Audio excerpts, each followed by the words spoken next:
భారీ వర్షాలు సుడిగాలి కారణంగా మేడారంలో 500 ఎకరాల్లో చెట్లు కూలిపోవడంపై మంత్రి సీతక్క ఆరా తీశారు. చెట్లు నేలకు ఒరిగిన ప్రాంతాన్ని మంత్రి సందర్శించారు. లక్షల చెట్లు నేలకూలడం పట్ల సీతక్క విస్మయం వ్యక్తం చేశారు. డ్రోన్ కెమెరాల ద్వారా జరిగిన నష్టాన్ని అంచనా వేయాలని ఆదేశాలు జారీ చేశారు. ఇలాంటి సుడిగాలి గ్రామాల్లో జరిగి ఉంటే పెను విధ్వంసం జరిగేదన్నారు.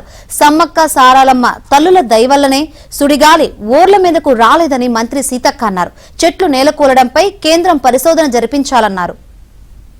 ప్రత్యేక చొరవ తీయాలి. ఇలాంటి గాలులు కూడా ఎక్కడెక్కడ వీచే అవకాశం ఉందని, వరదను లేదా వర్షపాతాన్ని ఎట్లయితే మనం చూస్తున్నామో ఇదొక స్పీడ్ విండ్ అనేది ఏమంటారు సుడిగాలి ఏదైతుందో దీని మీద ఒక పరిశోధనలు జరగాలి.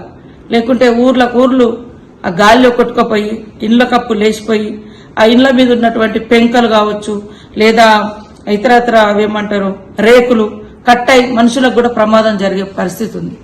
కాబట్టి మేము ముఖ్యంగా సెంట్రల్ గవర్నమెంట్ ఈ రాష్ట్రంలో జరిగినటువంటి ఈ యొక్క వర్షపాతం గాని వరదలు గాని రాష్ట్రంలో గతంలో ఎక్కడా లేనట్టుగా జరిగినటువంటి మేడారం ప్రాంతంలో జరిగినటువంటి చెట్ల గాలితో హననం, ఈ గాలితో ఈ చెట్ల హననం జరిగింది. కాబట్టి ఈ స్పీడ్